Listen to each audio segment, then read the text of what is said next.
Hello viewers, నేను మీ దేశం ఎదురమేల లంకేష్ మాట్లాడుతున్నాను. మనం ఈ వీడియోలో రేపటి వాతావరణ పరిస్థితి, అలాగే మనం చెప్పిన విధంగానే ఆగస్టు 29వ తారీఖున మనకి బంగాళాఖాతంలో ఒక అల్పపీడనం అనేది ఏర్పడుతుంది. ఈ అల్పపీడన ప్రభావం వల్ల మనకి ఎక్కడెక్కడ వర్షాలు నమోదవుతాయి, ఈ అల్పపీడనం ఎక్కడ తీరాన్ని దాటుతుంది అన్న దాని గురించి ఒకసారి వివరంగా ఈ వీడియోలో అందిస్తాను. ఈ వీడియోని ఎక్కడ స్కిప్ చేయకుండా చివరి వరకు చూస్తారని, అలాగే ఈ వీడియో కనుక నచ్చినట్లయితే లైక్, షేర్, కామెంట్ తప్పనిసరి. కొత్త వాళ్ళైతే మన ఛానల్ని సబ్స్క్రైబ్ చేయండి, అలాగే పక్కనే ఉన్నటువంటి బెల్ సింబల్ని క్లిక్ చేయండి. మనం ఒకసారి రేపటి వాతావరణం ఒకసారి పరిశీలిస్తే మనకి రేపు మార్నింగ్ నుంచి సాయంకాలం వరకు ఎండల తీవ్రత అనేది అధికంగా నమోదవుతుంది. కొన్ని భాగాల్లో 32 నుంచి 35 డిగ్రీల ఉష్ణోగ్రతలు అనేవి కొన్ని భాగాల్లో నమోదవుతుంది, కానీ ఒక్కపోత అధికంగా నమోదవుతుంది. కానీ మనకి ఆగస్టు 29 నుంచి వాతావరణంలో మార్పు అనేది కనిపిస్తుంది. ఎందుకంటే మనకి ఆగస్టు 29న బంగాళాఖాతంలో ఒక ఉపరితల ఆవర్తనం అనేది ఏర్పడుతుంది. ఈ ఉపరితల ఆవర్తనం మనకి ఆగస్టు 30వ తేదీన మనకి ఒక అల్పపీడనం అనేదిగా ఏర్పడుతుంది. ఈ అల్పపీడనం వచ్చేసి మనకి ఒడిశా అలాగే ఉత్తరాంధ్ర మధ్య తీరాన్ని దాటే అవకాశం అయితే ఈ అల్పపీడన ప్రభావం వల్ల మనకి మధ్యాంధ్ర, అలాగే ఉత్తరాంధ్ర, అలాగే తెలంగాణ రాష్ట్రంలో వర్షాలు అనేవి తప్పకుండా నమోదయ్యే అవకాశం అయితే కనిపిస్తుంది. అలాగే రాయలసీమ జిల్లాలో మనకి అక్కడక్కడ మాత్రమే చల్లటి వాతావరణం కొనసాగే అవకాశం అయితే కనిపిస్తుంది. మనకి వర్షాల జోరు అనేది మనకి ఆగస్టు 30 తేదీ నుంచి పెరిగే అవకాశం అయితే తప్పకుండా కనిపిస్తుంది. అలాగే ఆగస్టు 29వ తారీఖున మనకి భారీ మేఘాలు అనేవి విస్తరిస్తాయి, కానీ చల్లటి వాతావరణం అనేది కొనసాగుతుంది. ఎండల తీవ్రత అనేది తగ్గుముఖం పడుతుంది. కానీ ఇలాంటి వాతావరణం ఆగస్టు 29, 30, 31, 1, 2, 3, 4, 5 తేదీల వరకు ఎండల తీవ్రత అనేది చాలా తక్కువగా నమోదవుతుంది. పూర్తిగా ఆకాశం మేఘావృతమే, వర్షాల జోరు అనేది తప్పకుండా నమోదయ్యే అవకాశం అయితే కనిపిస్తుంది. మధ్యాంధ్ర, అలాగే ఉత్తరాంధ్ర, తెలంగాణ రాష్ట్రంలో వర్షాల జోరు అనేది తప్పకుండా నమోదవుతుంది. రాయలసీమ జిల్లాలో వర్షాలు అనేవి తగ్గుముఖం పడతాయి. ఈ అల్పపీడన ప్రభావం వల్ల మనకి మధ్యాంధ్ర జిల్లా నుండి కృష్ణా, గుంటూరు, విజయవాడ, బాపట్ల, ఏలూరు, పశ్చిమ గోదావరి, కోనసీమ ఈ జిల్లాలో మనకి వర్షాలు అనేవి తప్పకుండా నమోదే అవకాశం అయితే కనిపిస్తుంది. కొన్ని చోట్ల మోస్తరుగాను, మరికొన్ని చోట్ల భారీగాను నమోదే అవకాశం అయితే కనిపిస్తుంది. అలాగే ఉత్తరాంధ్ర జిల్లాలో మనకి అల్పపీడన ప్రభావం వల్ల వర్షాల జోరు అనేది పెరిగే అవకాశం అయితే తప్పకుండా కనిపిస్తుంది.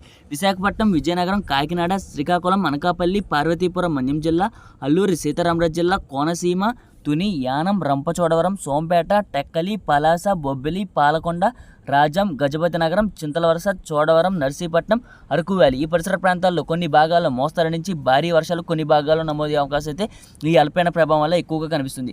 ఎక్కువగా ఈ అల్పపీడనం వచ్చేసి మనకి ఉత్తరాంధ్ర వైపుగా కదులుతుంది కాబట్టి మనకి ఉత్తరాంధ్రలో వర్షాల జోరు అనేది తప్పకుండా నమోదయ్యే అవకాశం అయితే కనిపిస్తుంది. తెలంగాణ రాష్ట్రంలోని వికారాబాద్, సంగారెడ్డి, కామారెడ్డి, నిజామాబాద్, మెదక్, మేడ్చల్, మల్కాజ్గిరి, జోగులాంబ, గద్వాల్ జిల్లా, ఆదిలాబాద్, ఆసిఫాబాద్, మంచిర్యాల, పెద్దపల్లి, జయశంకర్, భూపాలపల్లి, రాజన్న, సిరిసిల్ల, మంచిర్యాల, వరంగల్, మెదక్, ఖమ్మం, భద్రాద్రి కొత్తగూడెం, మలుగు, నల్గొండ, యాదాద్రి భువనగిరి ఈ జిల్లాల్లో కొన్ని చోట్ల మోస్తరుగాను, మరికొన్ని చోట్ల భారీ వర్షాలు అనేవి ఈ అల్పపీడన ప్రభావం వల్ల మనకి ఆగస్టు 30, 31, 1, 2 తేదీలో నమోదే అవకాశం అయితే కనిపిస్తుంది. అలాగే మనకి రాయలసీమ జిల్లా నుండి తిరుపతి, చిత్తూరు, అన్నమయ్య, సత్యసాయి, కడప, కర్నూలు, నంద్యాల ఈ జిల్లాలో మనకి చెదురుమదురు వర్షాలు అనేవి నమోదవుతాయి, కానీ పూర్తిగా ఆకాశం మేఘావృతమై ఉంటుంది. మధ్యాంధ్ర, అలాగే ఉత్తరాంధ్ర, తెలంగాణ రాష్ట్రంలో మనకి ఆగస్టు 30, 31, అలాగే సెప్టెంబర్ 1, 2 తేదీలో వర్షాలు అనేవి తప్పకుండా నమోదవుతాయి. కానీ సెప్టెంబర్ 3, 4, 5 తేదీల్లో వర్షాలు అనేవి ఉంటాయి, కానీ తక్కువగా అక్కడక్కడ మాత్రమే వర్షాలు అనేవి నమోదవుతాయి. ఎక్కువగా వర్షాలు అనేవి ఆగస్టు 30, 31, సెప్టెంబర్ 1, 2 తేదీలో వర్షాల జోరు అనేది తప్పకుండా నమోదయ్యే అవకాశం అయితే మధ్యాంధ్ర, ఉత్తరాంధ్ర, అలాగే తెలంగాణ రాష్ట్రంలో నమోదవుతుంది. రాయలసీమ జిల్లాలో వర్షాలు అనేవి అక్కడక్కడ మాత్రమే నమోదవుతాయి, కానీ చల్లటి వాతావరణం అనేది కొనసాగుతుంది. రేపు ఆంధ్రప్రదేశ్ మరియు తెలంగాణ రాష్ట్రంలో ఎండల తీవ్రత అనేది నమోదవుతుంది. కానీ ఆగస్టు 29 నుంచి సెప్టెంబర్ 5 వరకు మనకి సూర్యుడు అనేది కనిపించని రీతిలో చల్లటి వాతావరణం, అలాగే వర్షాల జోరు అనేది తప్పకుండా నమోదే అవకాశం అయితే కనిపిస్తుంది. మనకి రానున్న రోజుల్లో వాతావరణ పరిస్థితులు ఏ విధంగా నమోదవుతాయి అన్న దాని గురించి కూడా మనం క్లారిటీ అనేది ఇస్తాము. అలాగే వాతావరణంలో ఎటువంటి మార్పు వచ్చినా ముందుగా రైతులకు, ప్రజలకు వీడియో అనేది తప్పకుండా అందజేస్తాను. మనకు ఎక్కడెక్కడ వర్షాలు నమోదవుతున్నాయి, ఎక్కడ భారీ వర్షాలు నమోదవుతున్నాయి, ఎక్కడి నుంచి వర్షాలు నమోదవుతున్నాయి అన్న దాని గురించి ప్రతిరోజు అప్డేట్ అనేది యూట్యూబ్ కమ్యూనిటీలో పోస్ట్ అనేది చేయడం జరుగుతుంది. కాబట్టి రైతులు, ప్రజలు గమనించగలరు. మనకి రానున్న రోజుల్లో అల్పపీడనాలు, వాయుగుండాలు, తుఫాన్లు అనేవి ఏర్పడతాయి. అలాగే మనకి ఎప్పటికప్పుడు వాతావరణ సమాచారాన్ని యూట్యూబ్ వీడియోలో తప్పకుండా అందజేస్తాను ప్రజలకు, రైతులకు ముందుగా. అలాగే ముందుగా ఈ వీడియో కనుక నచ్చినట్లయితే లైక్, షేర్, కామెంట్ తప్పనిసరి.